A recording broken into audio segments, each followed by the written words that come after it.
అవన్నీ తీసేస్తాడు. కానీ దేవుని ముందు మోకాళ్ళు ఉన్నప్పుడు మనం కోరవలసినటువంటి ముఖ్యమైన కోరికే జీవితాంతం మర్చిపోవద్దు. ఎప్పుడు మోకాళ్ళు వేసినా, నా తండ్రి నన్ను నీ వలె మార్చు, నాకు ఆశగా ఉంది, నన్ను నీ వలె మార్చు, నీ స్వరూపం, నీ పోలిక నాకు ఇచ్చావు, నీ స్వభావాన్ని కూడా నాకు ఇవ్వు, నీ బుద్ధి నాకు రావాలయ్యా. ఈ స్వభావం అంటూ నీకు చేత కాకపోతే, కొంతమందికి పాపం చదువు లేని వాళ్ళకి అన్నీ ఏదో అడగమని చెప్పాడు అబ్బాయి, అదేంది ఎందుకు చెప్పాడు అబ్బాయి ఏదో అంటుంటారు. అందుకని నీకు అర్థమయ్యేటట్టు చెబుతా, స్వరూపాలు ఇవన్నీ నీకు అర్థం కావు, స్వభావాలు నీకు అర్థం కావు. కాబట్టి అయ్యా నీ బుద్ధి నాకు వచ్చేటట్టు చెయ్యి. ఈ మొక్క అయితే అనగలవు, ఈ మాట అయితే అనగలవు. అయ్యో ఎప్పుడన్నా మోకాళ్ళే, అమ్మా అయ్యో నీ బుద్ధి నాకు ఇవ్వవా, నీ బుద్ధి నాకు వచ్చేటట్టు చేయవా.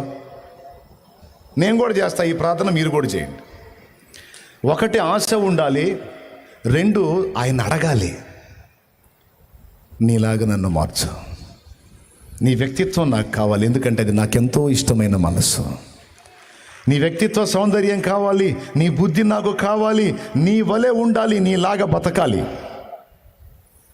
ఆశ ఉంది కానీ అష్టవంకరలో బతకలేకపోతున్నా, నాకు ఆ శక్తిని ఇవ్వా, నీ వలె నన్ను మార్చవా, నీ బుద్ధి నాకు ఇవ్వవా అని అడుగుతా ఉండు. రోజు అడుగు. నా తండ్రి నీకు ఇయ్యకపోతే అప్పుడు అడుగు. సమస్యలకు పరిష్కారం అడుగుతావు, పరిశుద్ధాత్మ అభిషేకం అడుగుతావు, ప్రార్థనలో ఎన్నో విషయాల్లో జయం అడుగుతావు. మంచిదే, అడుగు. వాటన్నిటితో పాటు అన్నిటికంటే ముందు, దేవా నీ బుద్ధిని నాకు ప్రసాదించు, నీ బుద్ధిని నాకు దయచేయి, నీ స్వభావాన్ని నాకు దయచేయమని నువ్వు అడుగు. మనం ఏదైనా సరే దేవునిని ఆశించి అడగకపోతే దేవుడు స్పందించడండి. ఆశ ఉండాలి, అడగాలి. ఏదైనా సరే అలా దేవుణ్ణి అడుగుటయే ప్రార్థన అంటే. వెళ్ళి ఆయన దగ్గర కూర్చొని ప్రతిరోజు కొంత సమయం నీ సమస్యలు ఎన్నో చెప్పుకోవాలని ఉంటుంది, దేవునికి చెప్పుకో. కానీ వాటన్నిటికంటే ముందు, దేవా నీ బుద్ధిని నాకు ప్రసాదించు అని అడుగు. ఈ రోజు నుంచి నువ్వు అడుగు. ఇది ఒక బలమైన మాట అండి. ఈ ఒక్క మాటతో ఇంటికి పోవచ్చు నువ్వు. ఇక అయినా ఒక మాట చెప్తా. ఆ బుద్ధిని మన లోపలికి ప్రవేశపెట్టడానికి దేవుడు ఆశ కలిగి ఉన్నాడు. ఆ ఆశ ఎరిగిన నువ్వు అదే ఆశను ఆయన ముందు వ్యక్తం చేస్తే ఆమేన్ అంటాడు. అప్పుడు నీలో ఉన్నటువంటి ఆ దుష్ట స్వభావం, ఆ పాత ప్రాచీన స్వభావాన్ని వెళ్ళగొట్టి తన దైవ స్వభావంతో నిన్ను నింపుతాడు. స్టార్టింగ్లో మనం ఎవరమి? మానవులమే. తర్వాత దుష్టుడి చేత శోధింపబడి ఏమయ్యాము? దుష్టులమయ్యాము.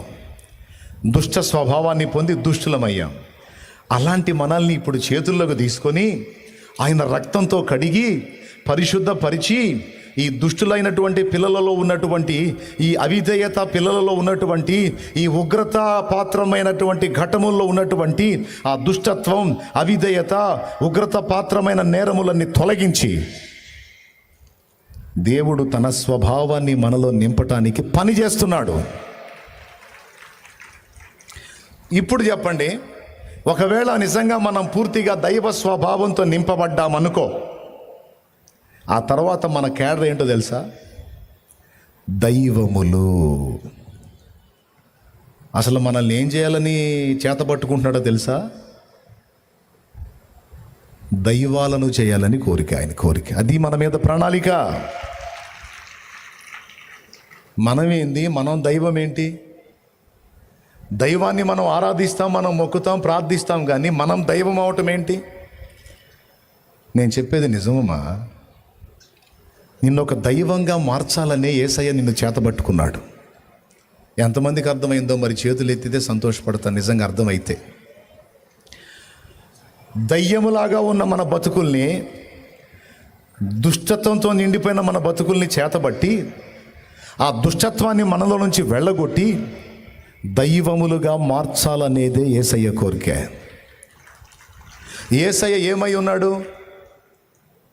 మానవుడై ఉన్నాడు మరియు దేవుడై ఉన్నాడు. ఇప్పుడు మనం ఏమై ఉన్నాం? ముందు మానవులమై ఉన్నాము. తర్వాత దుష్టుడి శోధనకు లోన ఏమయ్యాము? దుష్టులమయ్యాము. ఇప్పుడు మనల్ని ఏం చేయాలని కోరుకుంటున్నాడు? దైవములను చేయాలని కోరుకుంటున్నాడు. అది తమ్ముడు దేవుని ప్లాన్. కొంతమంది మనుషులను చూసి, మా అమ్మ దేవత లాంటిది, మా నాన్న దేవుడు అని పిల్లలు చెప్పుకుంటారు.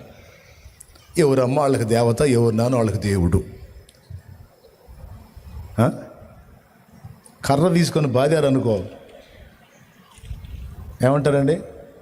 మా అమ్మ దెయ్యం, మా సరే వదిలేండి. కొంతమంది మనుషులు చూసి అంటారు, అయ్యా దేవుళ్ళలాగా వచ్చావయ్యా, దేవుళ్ళ లాంటి అయ్యా, అమ్మా దేవుళ్ళ లాంటి దానివమ్మా నువ్వు అంటారు. ఏదో ఒక సుబుద్ధి మన దగ్గర చూసి, ఒక దానగుణం, ఒక దయాగుణం, ఒక కనికరం, ఒక మంచి బుద్ధి మన దగ్గర చూసి, అమ్మో నువ్వు దేవుళ్ళ లాంటి దానివమ్మా, అయ్యో నువ్వు దేవుళ్ళ లాంటోడు అయ్యా అంటారు. నా ప్రభు ఏం చేయబోనుకున్నాడు తెలుసా? లాంటోడు కాదు, అసలు దైవాన్ని చేయాలని పూనుకున్నాడు. ఆయన మానవుడు మరియు దేవుడై ఉన్నట్టు మానవులమైన మనల్ని దేవుడుగా, దైవములుగా చేయాలనేది ఆయన అనాది సంకల్పం. 82వ కీర్తన 6వ వచనం, తొందరగా చూడు. మీరందరూ సర్వోన్నతుని కుమారులనియు నేనే సెలవిచ్చి ఉన్నాను. చాలు. ఆ మాట ఎప్పుడన్నా ఆలోచించారా? చదువు, మళ్ళీ చదువు అదే మాట.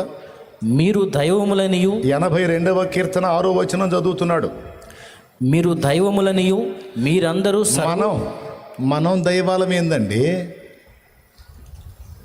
మీరందరూ సర్వోన్నతుని కుమారులు కుమార్తెలట. సర్వోన్నతుడెవరు? పరలోక తండ్రి. ఆయనకి కొడుకులం కూతుళ్ళమట. ఎప్పుడయ్యామో? ఎప్పుడైతే మారు మనసు పొంది బాప్తిస్మం పొంది విశ్వాసం వ్యక్తపరిచామో అప్పుడే మన లిస్టులో రాశాడో తెలుసా? ఇదిగో ఫలానా మరియమ్మ, ఫలానా పేరు కలిగిన తల్లి, ఫలానా ఆమె నా కూతురు, ఫలానా అబ్బాయి నా కొడుకు అని ఏనాడైతే మారు మనసు పొంది బాప్తిస్మం పొంది జీవగ్రంథంలో పేరు సంపాదించుకున్నామో ఆ రోజే మన పేరు దేవుని కొడుకు, దేవుని కూతురు అని రాశాడు. ఏనాడైతే విశ్వాసాన్ని ప్రచురపరిచి రక్షణ పొందామో ఆనాడే మనల్ని దేవుని కుమారులుగా, కుమార్తెలుగా రాశాడు కదా. పేరులు రాయంగానే సరే, ఆయనకు పుట్టంగానే సరే ఏం రావద్దు? బుద్ధి. ఆ బుద్ధిని మనల్ని రూపుదిద్ది, ఆయన బుద్ధి మనకు ప్రసాదించి, ఆ వ్యక్తిత్వము, ఆ స్వభావం మనకు వచ్చేటట్టు చేసి మనల్ని కూడా దేవుడు తన పక్కన కూర్చోబెట్టుకోవాలని ఆశపడుతున్నాడండి. నమ్ముతారా? మిమ్మల్ని అందరినీ సేవకుల్ని చేసి నా పక్కన కూర్చోబెట్టుకోవాలని నా ఆశ ఉందండి. వీళ్ళలాగే మిమ్మల్ని అందరినీ సేవకుల్ని చేసి, సేవకురాళ్ళని చేసి నా పక్కన కూర్చోబెట్టుకోవాలని నాకు ఆశ ఉంది. తప్ప? న్యాయమేనా? అవుతారా? దేవుడి చిత్తం అయితే అవుతాంలే అన్నా అని చెప్పండి. నేను ఎలాగైతే ఆశపడుతున్నానో, నేను కూర్చున్న దాని ప్రక్కన మీరు కూడా కూర్చోవాలని నా ప్రభు, నా యేసయ్య మనల్ని అక్కడ కూర్చోబెట్టాలని అంత బాధపడ్డాడండి. మనల్ని ఆయన దగ్గర కూర్చోబెట్టాలని అదిగో ఆ సిలువను మోసాడండి, అదిగో ఆ శ్రమను అనుభవించాడండి. అదండి అసలు ఆయన ప్లాన్. సిలువను మోసాడు, బాగానే ఉంది. కొడుకు కూతురు అని పేరు రాశాడు, బాగానే ఉంది. ఆ స్వభావం ఏమో, మన బుద్ధి ఏమో అన్ని వంకర బుద్ధి, మనదేమో వంకర రాక టింకర బుద్ధులు, మన బుద్ధులని పనికిమాలిన బుద్ధులు. అసలు ఈ బుద్ధులు ఎప్పుడు మారాలి? ఆయనలాగా ఎప్పుడు అవ్వాలి? ఈ జన్మకైద్దంటావా అనే డౌట్ రాలా నీకు? ఇదిగో నిజం చెప్పు, ఈ అష్టవంకరలో ఉన్న బుద్ధి మనది. అసలు ఈ బుద్ధి ఎప్పుడు మారాలి? ఆయనంత పరిపూర్ణత ఎప్పుడు రావాలి? అసలు సాధ్యమేనంటావా? అరే బుడ్డ పిల్లోడు ఎవరైనా ఉన్నారా? ఈ మధ్యలో లేరు ఎవరు? చిన్న పిల్లోడు ఎవరైనా ఉన్నారా? రా. ఇప్పుడు ఈ నా పక్క